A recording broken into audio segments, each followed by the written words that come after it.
Hey guys, a little update, a little video. I haven't done any since a bit time.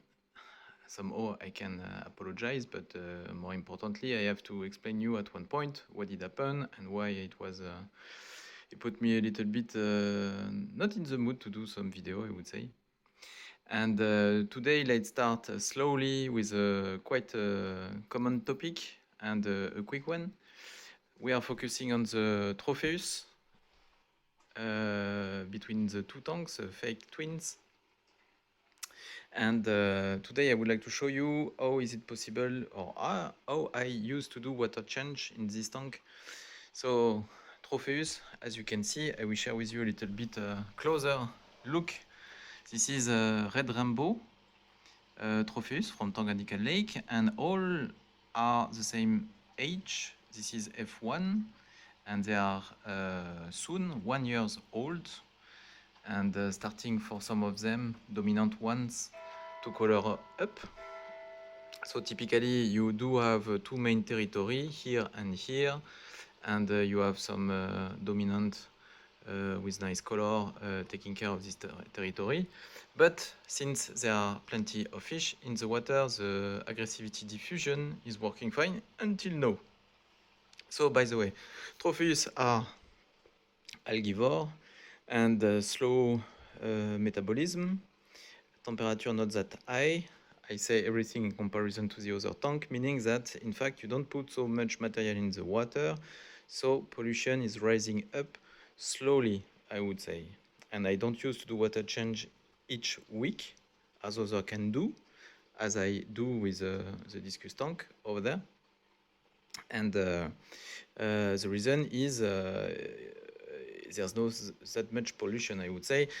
And I wait that the nitrates are rising up to 40 ppm or 50 ppm to do a huge water change. So you have 550 liter, and I used to do something like 400 liter water change in a very easy manner. The filtration, as you can see, this is a sump, and I just use this T derivation on the return of the pump to throw, in fact, up the water directly in the toilet instead of pushing back the water in the tank, as simple as it is. And the fact also that it's not the pollution is not accumulating that quick. This is certainly helped by such kind of filter, roll paper filter. So you do have wasted paper here, new paper here, automatic system to change it. And in fact, this system, to my mind, help to reduce to 50% of the pollution, because you are grabbing all the waste of the fish and the degradation element before that bacteria are turning them at the end into nitrate, nitrification cycle. You know all of that. So to do water change, I change this. I use this stuff, in fact, that I put on the secondary emergency overflow over there. I will do it this way that you do understand. And the fact is, I can then take the water on this overflow until this level. So this is how I can grab 400 liters of water and push back anywhere I want, toilet for example, using the pump of the sump. Afterwards, I simply put some tap water. The tubing is ready. Important, of course, this is to check the temperature. Don't put some cold water, otherwise the fish won't like it at all. And after that, I don't do any additive salt and so on. Until now, I just use the tap water with a KH and GH already higher than 8, something like 10.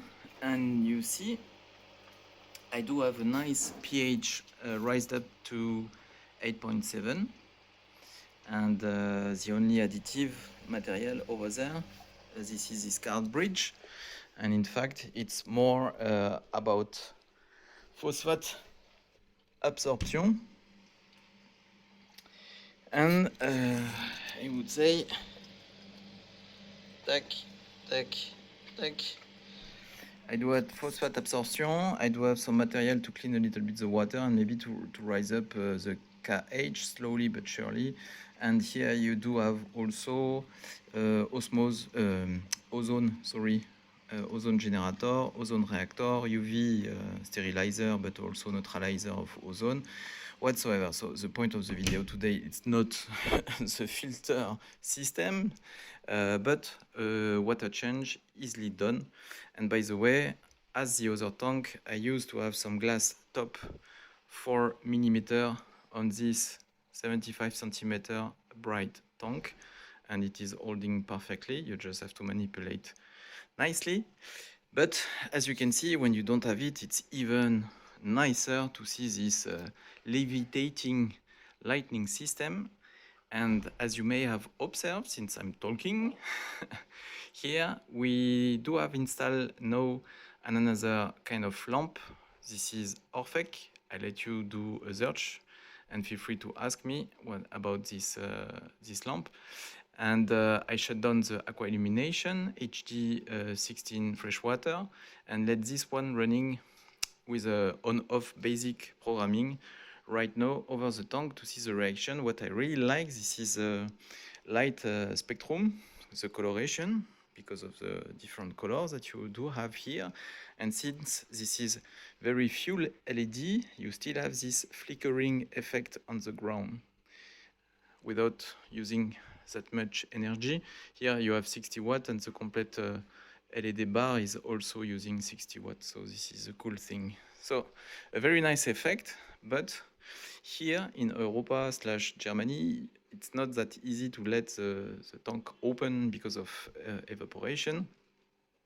Even if you have automatic top off, and technically you could let it this way, it's a lot of evaporation, and sometimes you do have also some fish active and trying to escape or to jump, and this is because of the fish that you do have here. Not a nice option. So that's all for today. I will proceed. It's not just to share the description. After that, you have to work a little bit.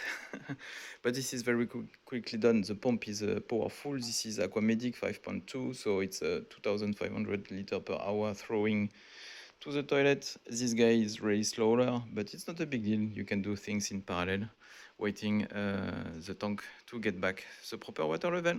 That's all for today, guys. Hope everything is going fine at your place.